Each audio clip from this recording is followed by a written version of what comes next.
Hello everybody and welcome to our new series, Shadowrun Dragonfall Director's Cut.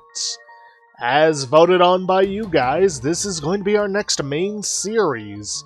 It's a series I particularly enjoy, and before anyone can ask, no, you do not need to have played Shadowrun Returns in order to get the story behind this. It's a completely separate story.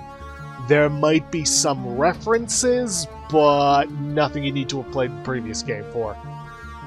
And as usual, whenever I start a series, I always ask that you let me know if there's anything that's too loud or too quiet. Be it myself, the music, the ambient sound, or the sound effects. Please let me know in the comments below.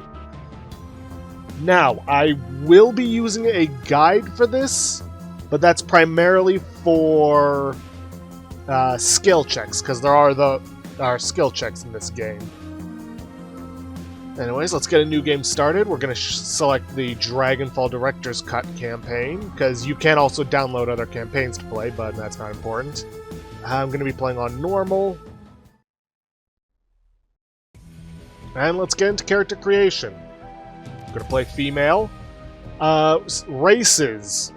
There are various races. For those of you who don't know, Shadowrun is kind of like, I guess, modern world, but with magic in it, and thus with it comes the magical races. You've got your humans, and, well, each race... Well, before I get ahead of myself into what the races are, each race has its own starting bonus, and they all have their own maximum stats. I'll get into that once we get to those maximum stats. You got humans who start with +3 to Karma and have pretty much 9 maximum stats across the board. You have elves who have +1 to Charisma, have pretty much have 9 in body, strength, intelligence, and willpower, but they have an 11 in quickness and a 12 in charisma. You have dwarves who start with +1 willpower, have an 11 in body and willpower, 9 in quickness, charisma, and intelligence, and a 12 in strength. You then have orcs that have +1 to body, and have maximum stats of 14 for body, 9 for quickness and willpower, 12 for strength, and 8 for charisma and intelligence. And then you have trolls, which have +1 to body and +1 to strength, have 17 maximum stat for body, 8 for quickness, 15 for strength, 6 for charisma, 6 for intelligence, and 9 for willpower. I should warn you guys right now, your character is essentially meant to be the face of the game. What that basically means is that they're going to be the ones doing the talking, and more often than not have to be the ones to handle the skill checks. For this run, I'm going to go with an elf. That 11 in quickness, which I don't think anyone can actually beat, is going to be useful for the class I'm going to be going with. And the extra to charisma is also going to be useful. Then we have our classes. We have your street samurai, and they're basically the warriors of the game. You can either class them out to be melee-based or ranged-based. And their key attributes are going to be body and strength or quickness. You have the mages, which are exactly what you think they are. They're mages. They cast spells and use those to their advantage. Deckers are basically the hackers of the universe. Not very good in a gunfight, so to speak, but their primary use is being able to hack into the Matrix, a worldwide information grid, and mess with things from there. Then you've got shamans. Shamans are a different form of magic in the sense that they do spirit summoning. They can summon spirits to aid them in battle, but be careful because sometimes those spirits can break free and will attack you instead. Riggers are the other technical side of the Shadowrun world in that they use drones to do their fighting for them. Then you've got physical adepts, which are kind of your kung fu guys. They're kind of like magic kung fu, so to speak. And then you can just do none, which then you can just build your character however you want. For this instance, I'm going to be a street samurai. And I'm basically going to be doing a gunner-based streets. That's street samurai. Once you've got all that picked out, you can then pick a portrait, whatever you like, or you can just go for the blank one. Let's see, I know there's one I kind of like. Yeah, this works. And then I'm going to change up the auto. Let's see if I can't find some red hair. Oh, wait. I'm an idiot. I'm messing with skin tone.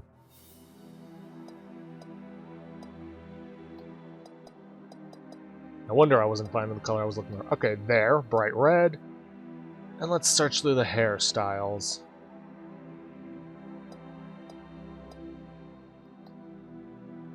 No. Yeah, there's some weird ones you can get in here. You know what? I'm going to go with this. Well, hold up. Let me see if I can find anything else that looks good.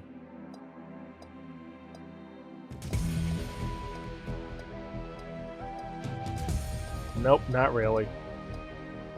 At least not in my personal opinion. Okay, that should do it. Now we have stats. Karma are basically your skill points. You use them to level up. Say, for example, you want to level up to 6. It's not going to cost you one karma point. It's going to cost you 6. Honestly, I don't think we really need to upgrade our body right now. Quickness is also useful. Okay, in basic terms, you have your main stat, which is quickness, then you have substats, and then you have substats for those. Quickness... You see this line right here? Because quickness is at 5, that is the highest we can raise everything else.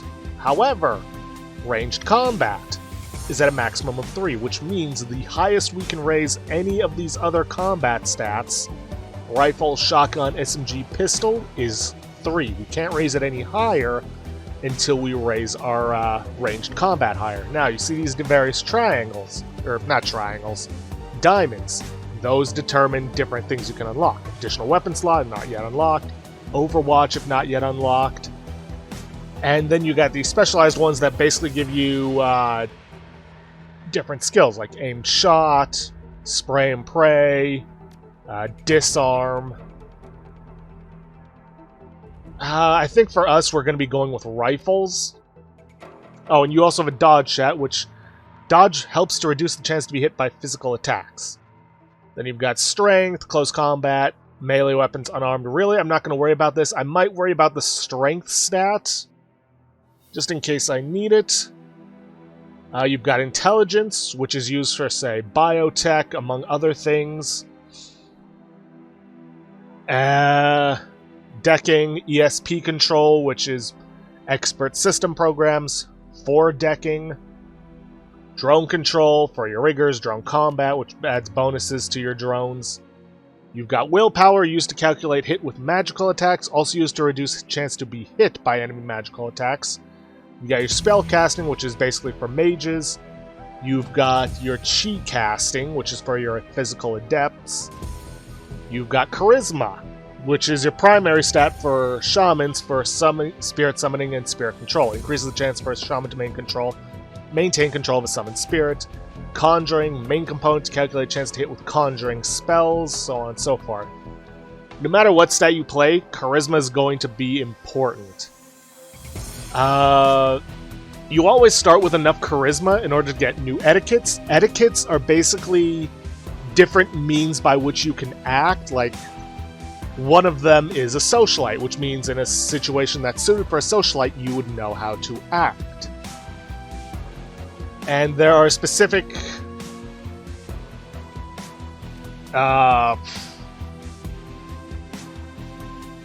there are going to be specific etiquettes we're going to want to get. And that helicopter is just flying overhead this entire neighborhood. Ugh. Sorry if you guys are able to hear that. I think with the karma that we have available, I'm going to first up my biotech skill so that enemy HP is visible. That's going to be very useful. And I think I'm going to put the rest into rifles, because that's going to be my weapon for the game. With no other karma left, I definitely want to put my first 4 karma points that I can get into charisma. I hope I can get them before the... never mind, I'll get into that later. Anyways, with that, let's get into it. We can also choose our first etiquette. The etiquettes that are available to us are corporate, security, gang, socialite, shadowrunner, street, and academic. Believe it or not, in a game where you are playing a shadowrunner, the shadowrunner etiquette is not useful to you.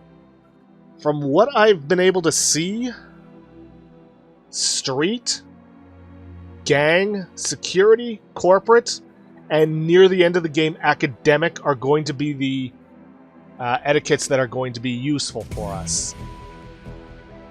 For now, I'm going to start with street. After that, I think I'll get corporate.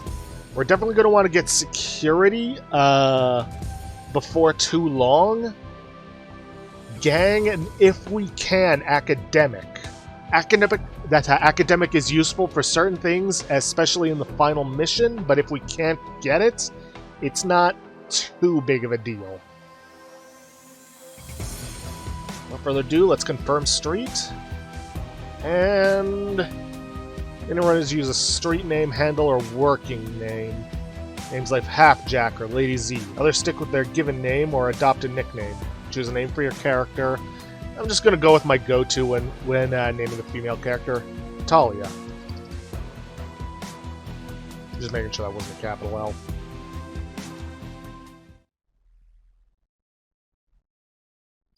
Life was good. Easy jobs, regular pay, a reliable crew. But things went south and you had to drop off the grid. Put a bullet in the past and start fresh somewhere new. The promise of opportunity and anonymity draws you to the free city of Berlin. The Flux State. A grand experiment in social order. Corporations tread carefully here. Even the great dragon Lofuir only has so much sway in the constantly evolving power structure of Berlin. Perfect place for a savvy Shadowrunner to disappear and begin anew. And as luck would have it, home to your old partner in crime, Monica Schaefer. It's your third run with Monica and her team, an old castle holdfast, 1 hour east of Berlin. Perched on a hill overlooking the countryside, the job is a standard smash and grab. Crack the vault, grab the data, get out in one piece. Mediocre payday, but work is work. As the team gathers for Monica's pre-run briefing, you pause to take in your surroundings. Hartfeld Manor, 2054, 1 hour east of Berlin. The estate grounds are silent, save for the faint whistling of the wind. Your team gathers near a side entrance to the old castle holdfast, cloaked in darkness. The night is peaceful. You know it won't last. Of course it won't. You know it for what it is. A pleasant illusion that will shatter at the sound of the first gunshot. Listen up, folks. Monica Schaefer. You ran with her back in the day. Watched her get her first data jack. Now she's your team leader and a Drek-hot decker to boot. We're on a tight timetable. I want to enter the estate. Find the basement, open the data vault, extract the files, and bolt. 10 minutes, top to bottom. Trying to get home in time for worm talk, love. Dietrich, shaman, the old man of the team. He smiles at her, his facial tattoos writhing in the moon's sunlight. Moon sunlight. Monica's eyes twinkle with mischief. Maybe. How many times have I told you? You can't trust anything that comes out of a dragon's mouth. That shred trash will rot your brain. She grins. It's educational. Besides, this should be a milk run. Security is supposed to be light. Few automatic weapons, no armor. With a little luck, they'll never know we were here. Just like old times, eh? Monica's smile returns, more wistful this time. The moonlight catches her face at a strange angle. Yeah, just like old times. Milk run or not, we should be careful. Glory, razor-clawed street samurai. Her voice is cold and neutral, her expression placid. They may only be private security, but their bullets don't know that. I can patch you up if I have to, but I'd rather not have to. You people need to relax. We're professionals, remember? Monica raises her arm and speaks into a wrist-mounted comlink. A darkened face shimmers on the view screen. Iger, are you in position? Comlinks crackles, then the response comes back, low and soft. Softer than you'd expect from a troll. Affirmative. The alarm lines have been cut, and I have a clear line of fire on the estate's service entrance. When you exit the building, the path will be clear. Excellent. Thank you, Iger. Just doing my job. Iger out. The comlink goes dark. Monica winks at you as she drops her arm. See? We're professionals. Alright, people, enough chatter. Our client wants the data from the vault, so we get him the data from the vault. Quick, quiet, and quick. You said quick twice. She grins. Worm talk is on tonight. Gloria raises an eyebrow, slightly. I told you, it's educational. I need to work on their voices. Alright, now to grab our gear from the van. From here, we can grab a weapon. We've got a pistol, an SMG, a rifle, a shotgun, throwing knives, and a machete. Obviously, I'm going to take the rifle. Gets us an AK-97, and then we're going to grab the rest of our kit, which includes a shitty frag grenade, basic med kit, some Bunoma trauma kits, or Bumona, I don't know why I always pronounce it Bunoma, and a bunch of new yen. That's our currency. Bumona trauma kits are basically like Phoenix Downs. If you get downed, it will revive you if you have it, or if a character who gets down doesn't have one, you can use it on them. Grab a running gear from a worn duffel bag near the weaponry. Alright, let's get moving. Nothing else to do out here, so I can't really demonstrate what I want to, so let's just head inside and enter the manor. Those little gold tokens typically indicate important stuff that you need to interact with. And white ones like the open door, optional, but with doors like this, not entirely. When you first enter an area, those will usually show up. A private museum, the owner of the estate must have money to burn. But if you hold Alt, it will then have them show up and tell you what's going on. Inspect. The complete skeleton of a theropod dinosaur. It appears to be genuine. A variety of remarkably well-preserved Slavic artifacts. The vase in the glass looks both very old and very valuable. Fine scroll work of lapis and gold leaf decorates its exterior, and the interior shimmers with the organic beauty of an abalone shell. The fixer could probably move this thing in a heartbeat. Can't help but notice that the glass encasing it looks actually flimsy. There's no point, Dietrich will just stop you. So there's no point in trying to go after it in the first place. The cask in this display is decorated with an inlaid panels of ivory scrimshaw. Now then, if you actually look in the upper left corner near this power button, which in turn opens a menu for other things, Intel says the elevator should be to the north. That has a bit of a compass, sort of, that basically is meant to point you in the direction of where you need to go. So, in true Explorer fashion, we're going to go in the opposite direction. What the hell? And we are getting into turn-based combat. I don't need to help for this. Basically, each character has 2 action points, unless otherwise altered by other means, such as medicine or spells. Over here, you've got your items, a grenade, in my case, a med kit, and the Bumona trauma kit. These buttons right here are for when you have other things you can use, other items. Inventory, spells. In Glory's case, her augments. Yes, you can get cybernetic augmentations. And you have a grid on the floor when you select a character that shows how far you can move. Remember, you only have 2 medkits, I'm all over the place. 2 action points.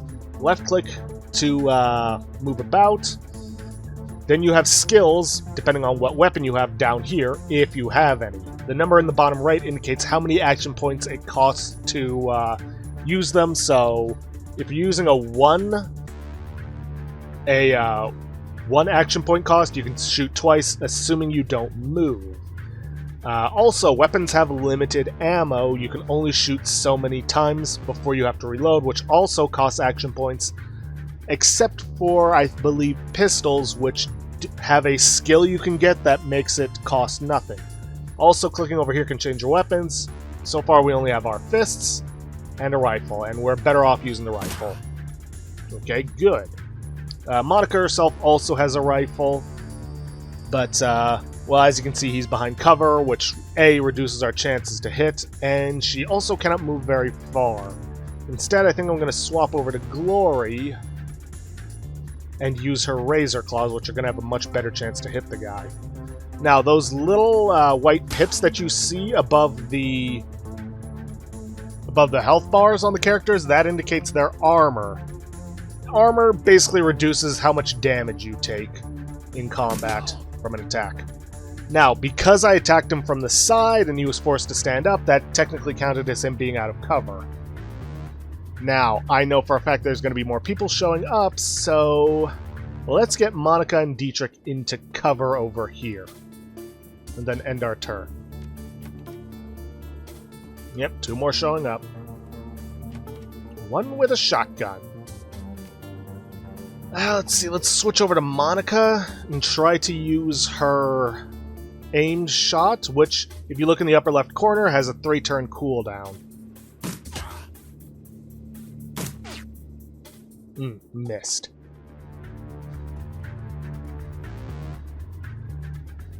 Alright, something's better than nothing. I'll just have Gloria and myself move up here. Dietrich.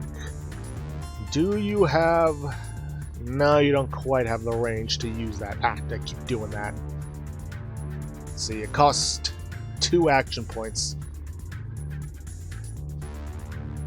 And you'd have to move in order to get into range to attack with your knives.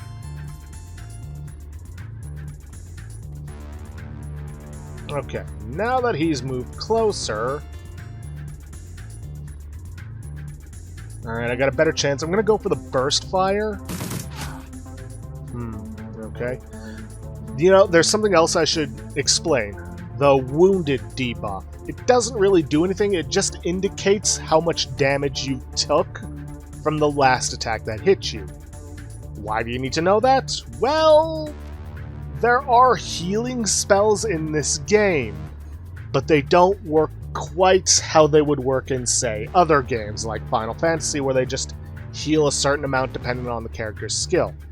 Instead, what they do is they heal you based upon your damage from the last attack that hit you. Heals all the damage from the most recent attack. Shares a cooldown with other heal wound spells. What this means is that, say hypothetically there was an enemy mage and it used a healing spell. It would not heal a certain amount based on their skill, it would only heal the 10 damage. Because of that, attacks that hit multiple times can be quite valuable. It's why I'm going for the rifle build for my character.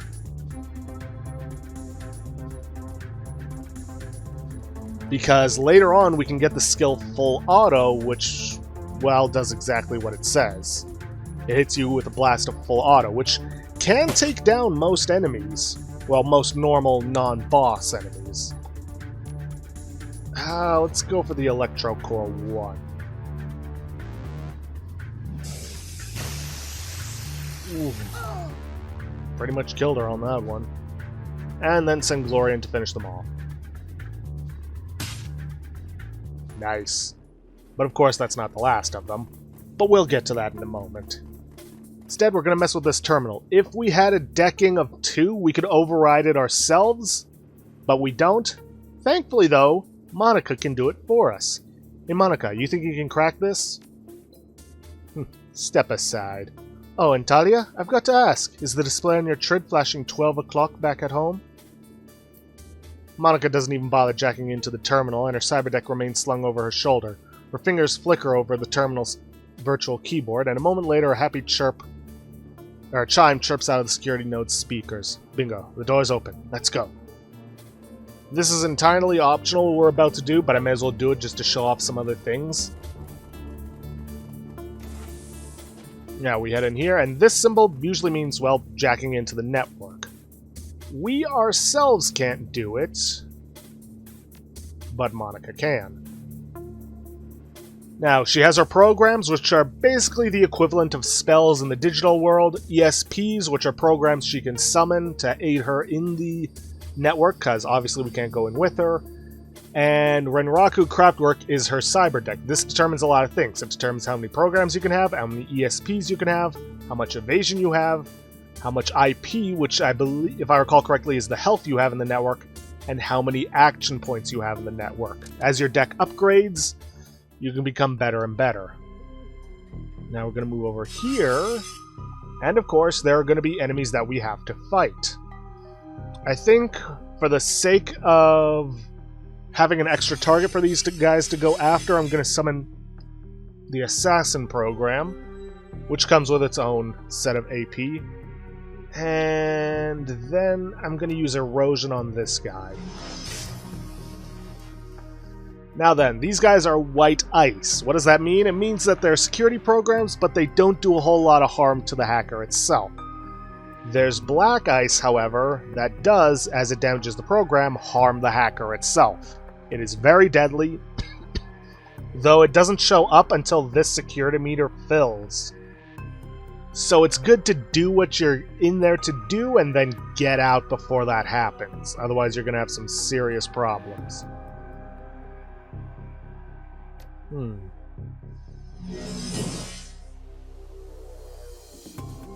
this guy's almost down, so let's finish him off. Now these guys are melee, so they have to get in close. There are other variants that are ranged, that are basically big spheres. So it's good to learn the difference between different programs. But anyways, within the network you can find, say, data stores that can give you information that you could maybe sell online to various people. Or they can do certain actions within the physical world, such as unlocking doors, so on and so forth. Now, we do have a suppression, which reduces the alarm state, but we'll be out of here long before that becomes a problem. Anyways, the enemy's eliminated, so let's get the data stores. There is also this little eject. You can use that to unplug and get out if you feel you need to, but if you do it while it's red, it will hurt the hacker, or decker. If you do it while it's green, though, it's completely safe. Just some things to bear in mind. Almost out of time. Spend way too much time explaining things. You know what, let's get through this fight, because it also lets me show off something else.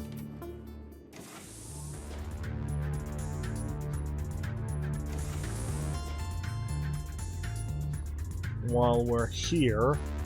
I can't do my burst shot, so I'm just going to go for an aimed shot on the Dwarven security guard. Monica is still over here for some reason. That's fine. Glory, let's get you moved up into cover. Get you as close as you can without leaving you exposed.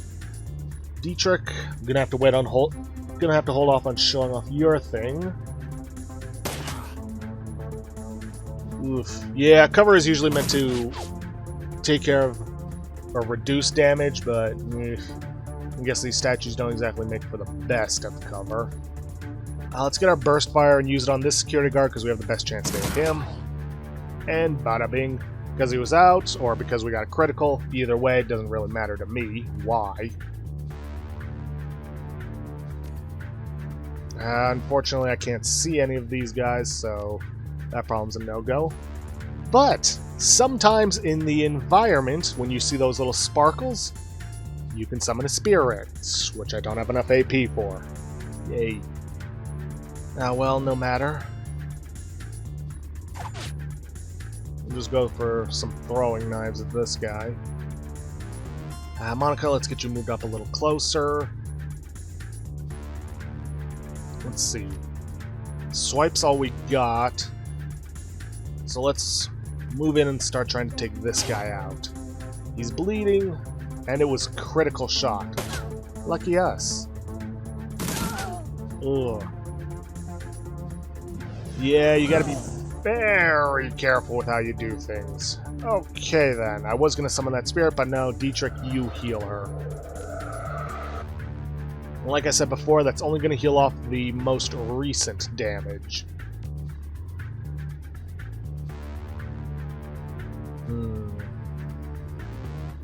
Nobody I can hit without moving. So it's going to have to be Monica and myself who takes care of these guys.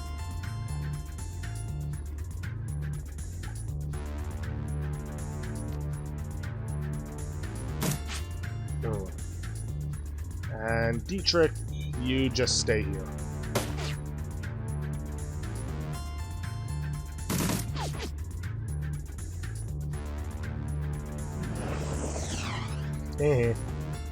Okay, now then, Dietrich, if you would be so kind. There are also items you can use that would allow you to instantaneously summon, but for the most part, I'm just going to be using this kind of stuff. Unfortunately, when first summoned, these guys tend to only have 1 AP. But as you can see, I still did a fair amount of damage with that. Okay. Let's see, single shot, take this guy out before he can do any damage to Glory. And go for the aim shot on this guy. Come on. And then Monica can move up next to Dietrich and just maybe, yep, take her out. Ouch. Now then, you can give spirits, for now, up to 4 AP, but that escape chance, if you are unlucky, and it does escape, it basically goes on a rampage and you have no control over it. Thankfully, it was a low chance, so we didn't have to worry too much.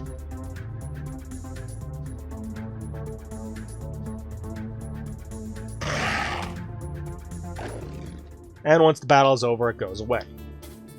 I was really hoping to get through this mission, but I don't want this to end up being an hour-and-a-half long episode, and I know there's a long battle coming up.